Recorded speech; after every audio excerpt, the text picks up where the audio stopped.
I find that in Canada it's a lot more data and technology driven, and the US is bigger, better, faster, stronger. Talk a little bit about that. How is it different? Is there goods, bad? Historically, the Canadians are slow to change on some of the technology improvements that the US is generating. It's really interesting to see the flip-flop and the two different approaches between the way those two guys handle things. Sales is helping people. It is enabling our clients to do what they do best. A lot of the times that isn't selling them a product. That picking up the phone and we're there when they need it. Is it better to go from ops to sales, or do you think sales to ops? I think it's better going from ops to sales because you kind of understand what's going on in the back end. You can temper your expectations a little bit as a sales guy. You probably know your product a little better coming from ops to sales. Talk about how we're trying to change the game at Viking from a customer service standpoint with the portal. For years, I've wanted that transparency from our vendors. We can all react in this industry to varying lead times. So with our portal, you're going to be able to see in real time that visibility 2 weeks in advance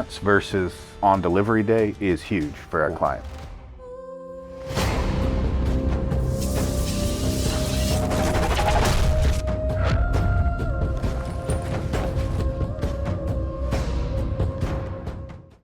All right, welcome to another episode of the Viking Roundtable. This is pretty exciting stuff. This is our first international guest on the Roundtable. So I want to introduce our Viking operations / sales manager / jack of all trades up in Canada, Gary Kehler. Thanks for being here, Gary. Yeah, happy to be here. Appreciate you flying. Yeah, appreciate you flying in just for this, right? That's right. Didn't do anything else this whole time you were here? I came down to support a golf tournament, and now here I am on a podcast. So. Outstanding. Well, 2 years ago, did you think you'd fly to the States for a golf tournament for Viking Power Technologies? I did not. Well, look, man, so this whole deal of Viking Roundtable is all about really humanizing Viking and kind of getting people's stories out there and letting people know, unveiling the people behind the brand. And so we're excited to have you on here. So I'm going to kind of kick it over to you and let you tell us a little bit about yourself, where you're from, kind of a little bit of your oilfield journey and how you got to Viking Power. Yeah, I mean, I'll start kind of my journey in the oil field. I started at CT Energy, pushing brooms, servicing tools. That was kind of my first foray into oil and gas. I'm in Calgary, so obviously come from a lineage of dad was a petroleum engineer and that kind of stuff, but I really knew nothing of the business. Started servicing tools, like I said, at CT, and it was kind of a choose your own destiny from there. Yeah. Was servicing tools, and as we grew, I kind of went into an ops role / sales role / essentially running the whole company by the end of things. And, after that, I had moved down to Houston in 2018, I think. Made some great friends, great connections along the way. I think I originally met you around that time at some point. Mm-hmm. Had Blake over at CT for a little while, who was a Viking employee right after he left CT. And he had told me back then, like, when we're coming to Canada, I hope you pick up the phone call. And I never thought the day would come. Yeah. I truly didn't. I, kept in touch with Blake and didn't think I'd ever be selling power for Viking up in Canada. But when you called me about 2.5 years ago, it was a pleasant surprise, that's for sure. Yeah. And it's been a great 2.5 years. Yeah. So you've seen it from kind of both sides of the border. You've sold down here, you've sold up there. You've been in different parts of the industry, and I enjoyed coming up to visit Canadian folks and getting between Calgary and Edmonton and seeing the different dynamic that there is in oil and gas, even from up north to down south. So talk a little bit about that. How is it different? Is there goods, bads? Yeah, I mean it is definitely different. Mm-hmm. I find that in Canada, it's a lot more data and technology driven, and the US is bigger, better, faster, stronger. Yeah. And it's really interesting to see the US mindset of bigger, better, faster, stronger, specifically in power, slowly migrate to the Canadian side of things. Mm-hmm. Historically, the Canadians are slow to change on some of the technology improvements that the US is generating. Yeah. And it's really interesting to see the flip-flop and the two different approaches between the way those two guys handle things. When I was living down here, the big thing is it's a way more, I don't know, call it family-oriented oil field down here. Everyone's way more tight-knit than up in Canada, even though Canada's a fraction of the size of the U.S. oil and gas industry. Yeah. I moved down here in 2018 knowing a handful of people, and my wife knew nobody. Within 3 weeks, we're getting invited to people's houses for barbecues. We're watching kids' baseball games, and it was really nice to just get wrapped into that family overnight, it felt like. Right. other than the, the slight climate difference, is there anything that you miss about being down in Houston? Man, I miss Mexican food. Yeah. I miss Mexican food for sure. We made an attempt the last time we were there, and I'd probably just stick to the Mexican food down here. Oh, 100%. You don't get Mexican food in Canada. Yeah. And the people, Yeah. honestly. I definitely don't miss the summertime. Yeah. But definitely miss a lot of the people down here. And don't get me wrong, I've got great friendships on both sides of the border, but it's a different feel down here. It's, like going over to your house with the kids and hanging out. It's very rare to get that, family and get the kids involved in Canada, in our industry. Yeah, no, look, and at Viking, we want to try to truly, it's one thing to have a job, but if you can't support your family, if you can't take care of and be a part of, your family's lives and things like that, then is it really worth it? And so we want to, I personally have grown up in a big family, and my family is a part of Viking. Viking is a part of my family, and that's how we try to do things. From your side of things, let's talk about, again, family is huge at Viking. So talk about your family. I know you got some youngins, and family's everything to me. And like I said, when I started at CT way back when, kind of got together with my wife shortly thereafter. So she's been with me, through the ups and downs of oil and gas. She's used to the 3 a.m. phone calls. She can probably go fishing for an agitator in her sleep by now. Yeah. And family is really important to me, and it's great to be at a company that feels that same way. Yeah. And as soon as I started here at Viking, I mean, you feel a little isolated in Canada. Yeah. I'm the only guy up there. You kind of miss the water cooler talk and that kind of stuff. But on the flip side of the coin, it feels like a family. Yeah. I can come down here, head to your house, head to anybody's house, and hang out with them, their kids, their families, and I just instantly felt kind of wrapped in to that. Yeah. Which is, well, it was awesome to have your wife down and be a part of the golf tournament here recently, and so again. I don't want it to be a bad thing when Nick calls it outside of work hours or anything like that. So it's great to know who we're supporting and whose lives we're making a difference in and all that kind of stuff. You might want to save some of that water cooler talk because I don't want to let the cat out of the bag too fast. But there's a good chance that you're going to have some folks up there that are around the water cooler here pretty soon. So talk about that and kind of growing in Canada and how it started out, kind of where we're at from a Viking standpoint. Yeah, I mean it's exciting times ahead this year for sure. We'll probably have a water cooler to talk around up there. Yeah. Don't know who I'm going to be talking to around it yet, but we're going to get there. Yeah. And like since I started, it's been we've got some early support from some great people up in Canada that are kind of helping us along with trying out new models and this, that, and the other thing. And, it's been great to see. It's, like I said earlier, Canadians are kind of slow to change on a lot of this stuff, but getting that little bit of support early on from some key people has really helped. Well, really with my mindset, and be it at home or work, it doesn't feel like I'm just spinning my gears all the time. Right. And, we're at that point now where we need a little bit more going on up in Canada. And, like I said, don't want to let the cat out of the bag, but it's going to be an exciting year. Yeah, it's there was one of your Canadian sayings right there. What did I say? You said spinning your gears. We spin our wheels down here. You spin your gears up there. Oh yeah, we tear the teeth right off. Teeth right off of it. Perfect. Well, talk about the differences in the drilling and different things that we see up in Canada versus down here, and how seeing both sides of it has paid off for you. Like you said, you were in the agitator world, and now you're in the full power section game. Have you seen changes happen more quickly now that there's a little bit more steady drilling, less breakup time in Canada? Yeah, I mean, the biggest difference really is we drill a lot more slim hole up in Canada. So, starting a Viking, it was a little interesting to see, like, all these guys are asking for, hey, I need 6, 7, 10 9s. I need, 5-inch 5.7s. I need all these different slim hole configs, which down here, that's, they might run some of that stuff in the Haynesville or deep South Texas, and it's all hot hole stuff. We don't have the cores for it. So it was interesting to see that, all the different configs being used in Canada right now. And, on the agitator side, it's a way bigger business than it's ever been. There used to be one player, then two. Now there seems to be 30 of them. Yeah. And, I can really relate to those guys on like a technical level with a lot of those agitators. Like we've got a client in Canada that's making some new ones right now. And, I've kind of been a sounding board back and forth, and it's been great to be a part of that side of things. Yeah.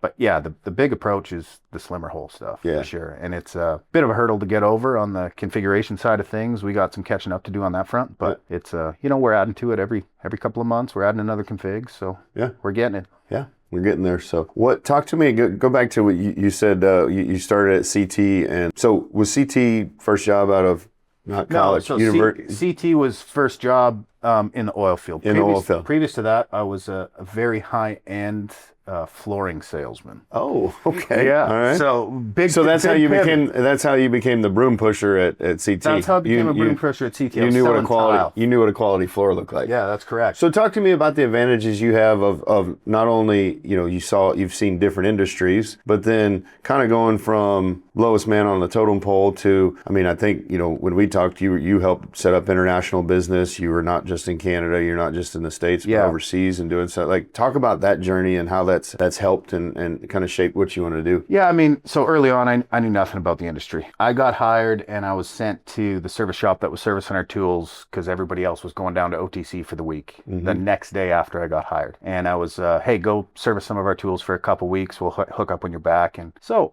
like I said, I didn't know what an agitator was at the time. And I'm servicing tools. I ended up getting, certified for level 1 NDT because that's what everyone in the shop did. And I was just kind of along for the ride.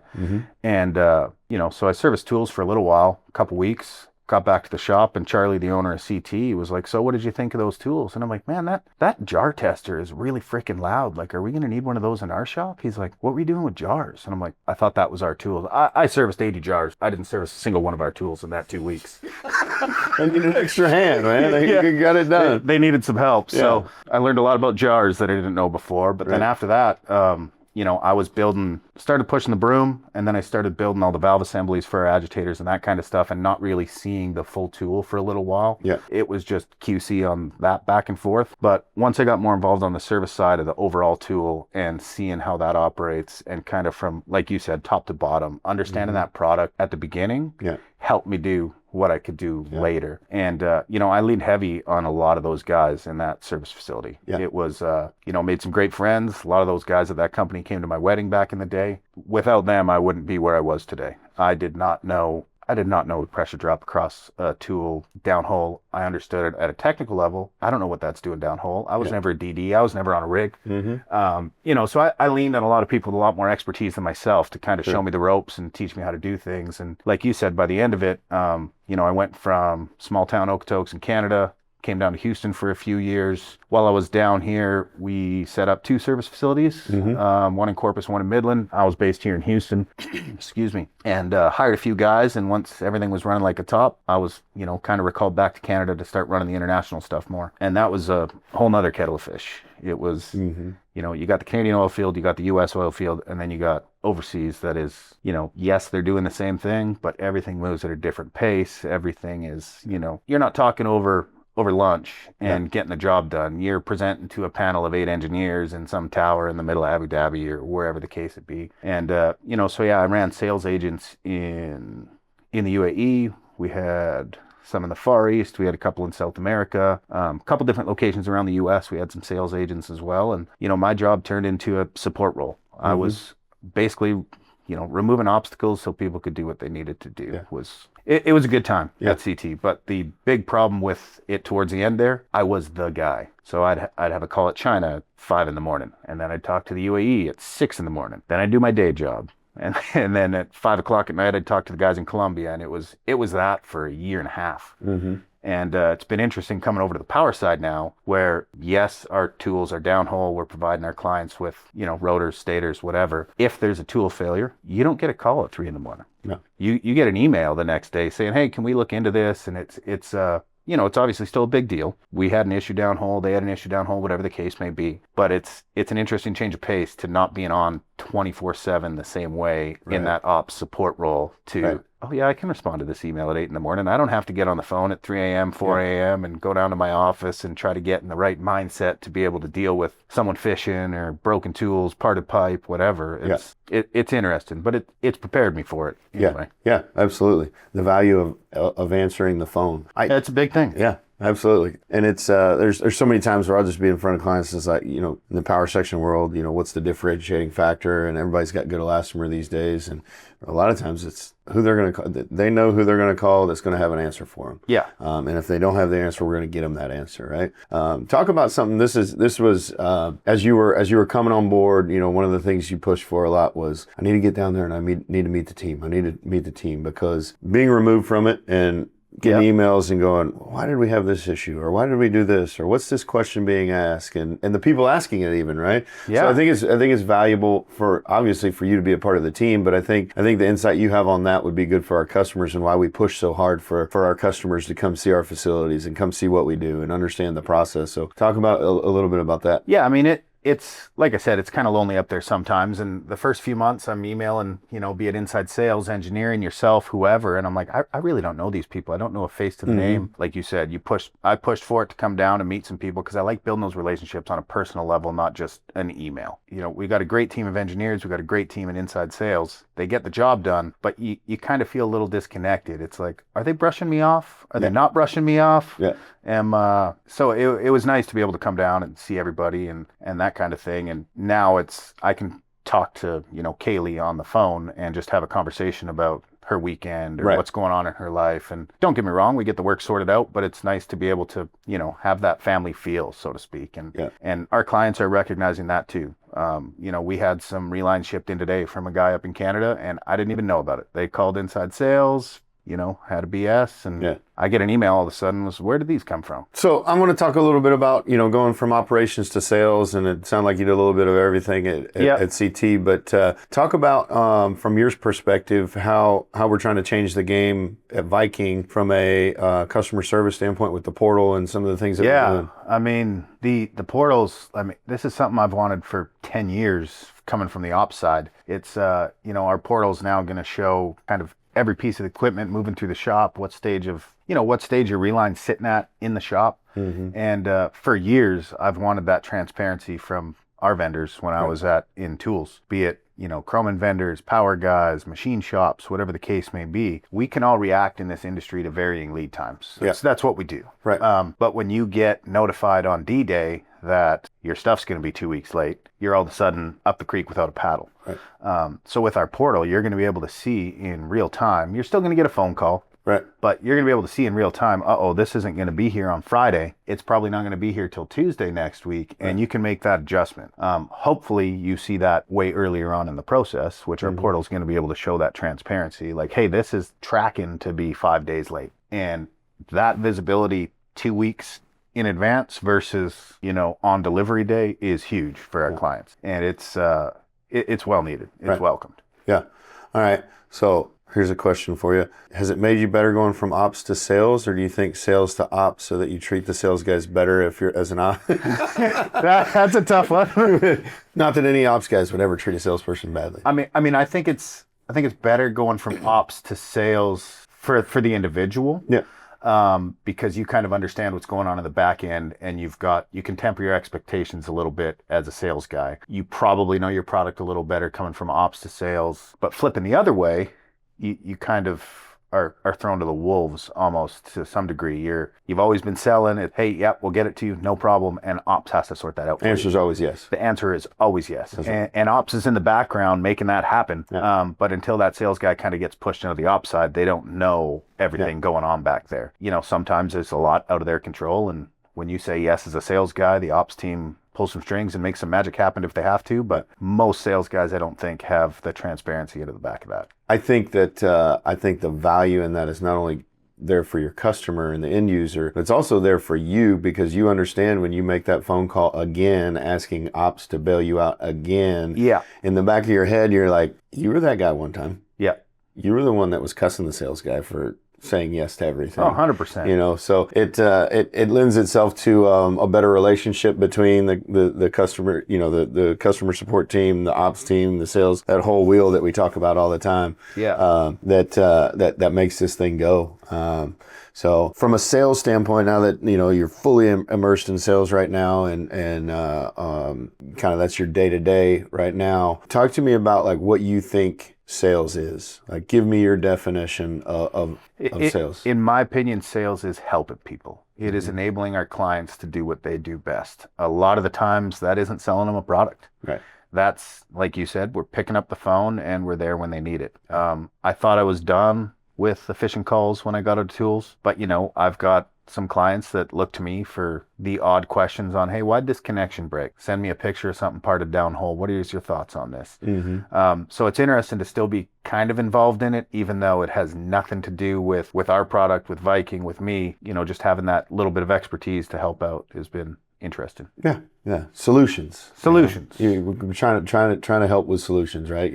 Help out in any way you can. I like that kind of servant leadership aspect of sales. It's a really good thing. So talked about getting out and about in Viking and building a brand without a location there, without a shop there. Talk about the challenges. That's been a tough one for sure. And the Canadian oil field's also very small. Everyone says the oil field's small, but I mean Texas probably employs 15 times the amount of people in the oil field that the Canadian oil field does. Right. It's easier in some ways to get everyone together and hang out, do whatever, but it's to build that brand without the location, without, hey, come by for a top shop tour, come look at our products. It's been a bit of a challenge. So one thing I did last winter, I asked around and some guys wanted to go go-karting. So we did, we called it Viking Racing League, and we went and did Viking Racing League. Not Viking Racing League. Did I say Viking? You did. You got a little quick there. It's fine. See. But yeah, so we had 10 guys. We had a point system. We went out every second Wednesday, did kind of a practice qualifying race, and it just helps us being there. We can get everyone kind of in one spot and have a ton of fun.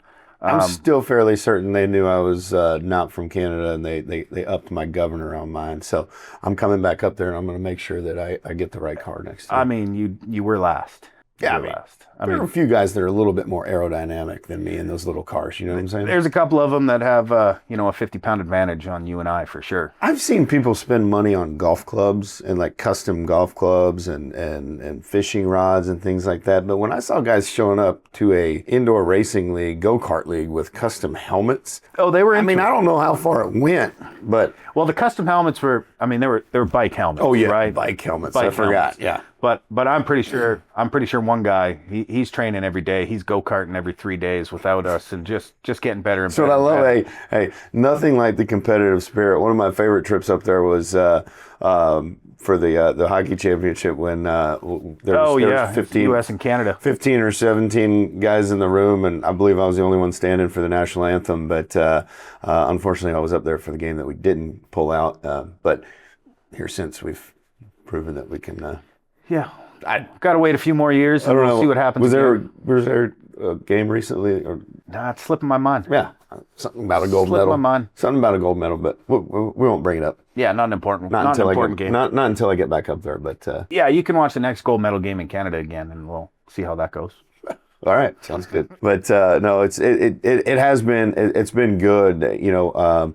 I met several of our current customers, when I was in different roles and first started traveling to Calgary, and it's good to get back up there and see that things are growing, things are changing. I think like with breakup kind of not being as drastic as it used to be with some of the innovations we've made in the industry, and it's been good, and it's exciting that we're going to be getting up there and really putting our flag in the ground and getting things rolling up there. Yeah, and it's interesting you say that. We're drilling more footage in Canada with less rigs than we've ever had. The innovation in the industry, from be it power sections to bits to tools, RSS, has been immense. Breakup, it's not near as bad as it used to be. We've got nicer rigs. They're on pads. They're walking.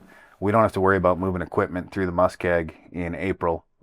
They can build out that location over the winter and still knock out 4 or 5 wells till the ground dries out and we get going again. So we talked a lot about, you didn't start right away in the oil and gas. You were a tile sales, floor salesman, did a whole bunch of different things. And what is it about oil and gas that keeps you coming back, keeps you waking up, keeps you answering the phone? It keeps me coming back because it's different every day. Yeah. It's a challenge every day. And don't ever say we can't ever, we won't be able to do that, because we'll figure out a way. Yeah, we'll figure out a way. And like you said, I focus on sales now. So the answer is yes. But it's, helping people out. And I've made so many good friends along the way in so many different aspects of this business. That's what keeps me coming back. I did get out of it for a couple of years. So, I sold some tile, got to CT Energy, ran a machine shop for a couple of years, which they were actually a vendor of mine when I was at CT. Interesting to see that side of things. Kind of like you said, from ops to sales, you're breathing down their neck saying, I need this yesterday. Yeah. And when you're sitting in that hot seat at the machine shop, it's a completely different vibe than being on the client side. So yeah, I was running that machine shop. obviously it was in Calgary, very Yeah. oil and gas adjacent. 90% of what we made was, be it downhole tools, pumps, surface stuff. Yeah. I just missed the people. I ended up, waking up, going to a desk, pushing paper, and I missed interacting with people. I missed solving those problems at the people level. It was pulling me back for sure. Yeah. Yeah. And, we talk about the power of connection a lot. I'm talking about it on here quite a bit. And I think we're talking about when we met, I think I felt like I knew you even better because I kind of followed you on LinkedIn and we connected that way. And I think that's probably even the first time I reached out to you when I was looking for sales. I know Blake had your contact. And Yeah, and I think we actually talked in like 2020 one time, because I did have you on my phone. Yeah. With Dynadrill, I believe. Yeah. But when Viking had kind of first just started, I was still at CT, and you guys were looking at getting some coil tube and stuff going, and this, that, and the other thing. And I think we did talk at that point. Yeah, that would have been 2018 probably. Yeah, and it felt like I knew you when we met too. I mean, it's I've heard a lot about you over the years. Everyone speaks really highly of you, and don't believe everything you hear. I never do. Yeah. But you got your Friday freebies, and kind of followed that along for a little bit, and it's like I said, it feels like I've been just wrapped into this family. That was my connect. Like one of the things I connect with and understand of being, kind of on your own. That's why Friday Freebies started, because I was the only employee at the company I was working at the time in the Rockies, and I was like, man, I don't know what to do. I got to figure out how to stay relevant. So that was somebody had suggested. Just get your personal brand out there. Somebody had suggested that to me, and that's where that all came from. So back to the hockey game. Correct me if I'm wrong. You do have an actual Texan as a son? I do have a Texan as a son. So like I said, my wife's been with me for the whole oil field journey. Yeah. She's been my rock in this whole thing. I couldn't do it without her. But so when we moved to Houston, we were actually wanting to have a kid a couple years before we moved to Houston. But there was talk of us moving. And it was like, well, if we're moving to Houston, let's just push it off 6 months, push it off a year. And it ended up, unfortunately, being 2 years. Right. So we moved down here, had my first son, Levi. I mean, he's about a third of my world now, because I got another girl named Holly. He was born in Methodist up in the Woodlands. So we do have an American in the family. Yeah. A couple years later, we moved back, and we actually had my second. She was conceived during quarantine because of COVID. And they're my whole world. It's everything. Yeah, that's awesome, man. I think you sent me a video after the gold medal game of Levi. I don't know if he was waving an American flag, or you just told me that he was. He was very conflicted. Yeah. When that whole thing started, he couldn't lose. We had our neighborhood. In our neighborhood, there's a couple other families that are similar age kids, and we had them over at 6 a.m. for the gold medal game. I made a bunch of pancakes and bacon and whatever, so all the kids were over, and they were over. And before that, he was like, "Dad, who do I cheer for?" And I was like, "Bud, you can cheer for whoever you want to." I mean, he's like, "Well, I think I should cheer for Canada because we live in Canada." I'm like, "You can cheer for Canada, but you're also an American. You can cheer for the U.S. I unfortunately cannot, but you can do whatever you want." So it started out cheering for Canada. By the end of the game, he was Team USA. And the smart kid. Yeah, the game ended, and he said, "Dad, I'm really sorry, but I think I have to cheer for Team USA from here on out." Yeah. I didn't know how I was going to pull it out of you, but I did get one sorry out of you while we were here. Did we? Yeah. No doubt about it. It was Levi saying he was sorry, but there's a story. I had to get one out of you. So that's perfect. Yeah. So it's we do have a Texan in the family. Yeah. That's awesome. And he hasn't been down here since we moved back, and that's on the agenda. I want to bring him down, take him to a ball game or something, and stop at a Buc-ee's. Buc-ee's is a big thing for him. Yeah. I can't remember who it was, but someone bought him a Buc-ee's onesie when he was born, like a baby onesie. When we moved back, every time I came down, I'd grab some knick-knack at Buc-ee's for him, and it's turned into a bit of a tradition. Like even this trip, I'm nowhere near Buc-ee's. Yeah. Basically, we dropped him off at the grandparents before me and Kristen came down, and he's like, "Dad, are you going to be close to a Buc-ee's, or are you staying in Houston?" It's like, "Oh, I'm staying in Houston this time, bud." But every time I bring him back, be it a toque, there's another Canadianism for you. Bring him back a toque or a shirt or shorts, and nobody up there knows what it is, right? So it's always an interesting conversation starter when he wears a Buc-ee's shirt to school or something. Absolutely. Well, I mean, we keep saying Buc-ee's. We are always looking for sponsors for Viking Roundtable, so maybe we can get that hooked up. Hey, that'd be fun. Yeah, but that's awesome, man. Well, look, like the family side of it is obviously huge. You said it very well that they are your reason, right? They are your why. 100%. Yeah. That's all part of why we're doing this Viking Roundtable, right? People know you, people see you out and about, and you're obviously customer facing and you get that sort of thing. But one of the things that kind of inspired this was like, I want people to understand what kind of a team we have and the people that we have a part of this thing and this journey. So I'm excited to continue to do this and really let people see a little bit under the hood of what makes Viking tick, but also more importantly, what makes Viking special. And so that's very exciting to me. Yeah, big time. And it's, kind of like me being disconnected in Canada, not knowing people. Our client base, not necessarily just in Canada, in the US as well, they may email someone every day and not know anything about them. Yeah. It's going to be great for people to see the inner workings of some of these people. Yeah, and just get to know them a little bit. Just a small that happened the other day at the golf tournament. I was able to introduce one of our inside sales girls to one of the engineers that we work with that helps get POs and things through, and it was cool to see them meet for the first time. They've been working together for 2 years. Absolutely, but, even though they see each other all the time. Well, the way that I always like to wrap these up, and I want to give you the opportunity to kind of impart some wisdom on anyone that may be listening. Right, so I'm going to ramble on for a little bit so you can think about what you want to say, but like you have the camera, you have the mic, so if one person is listening to this that needs a piece of advice, something that's either helped you through in your career or your life or whatever, I want you, it's your time. So honestly, I got it. I think that the biggest thing is it's the why. It's why do we do what we do, and it's family, and family can be a lot of different things. Everyone obviously has their immediate family. Like I said, that's everything to me, but family is you. Family is dock and engineering downstairs. Everyone has a different aspect to what their family is, right? Mine feels like it's forever growing. It gets to be a lot sometimes. And some people only have that one or two people in their life they can count on. And if you're not working towards being present in those relationships and bettering those relationships, then what are we even doing? Right.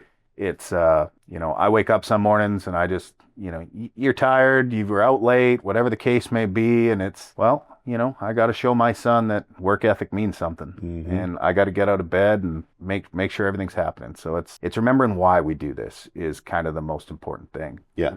If you want to call that wisdom, I'm not sure, but no, man, it's great. Like to me, there's so many different ways in my background. One of my favorite things to do is learn how different people learn, and part of that is understanding that what may be advice to me might not be advice to somebody else, but it may hit home with that one person. So that's kind of how I want to wrap these things up and allow people to impart their little nugget when they can. And so really appreciate you flying all the way down from Calgary just to be on the podcast, just to be the first international guest of Viking Roundtable. So that does it for another episode of the Viking Roundtable. We really appreciate y'all tuning in. Continue to check back, continue to follow Viking Power. We've got some huge things coming, some big announcements. Can't wait for you to be a part of it. Be well.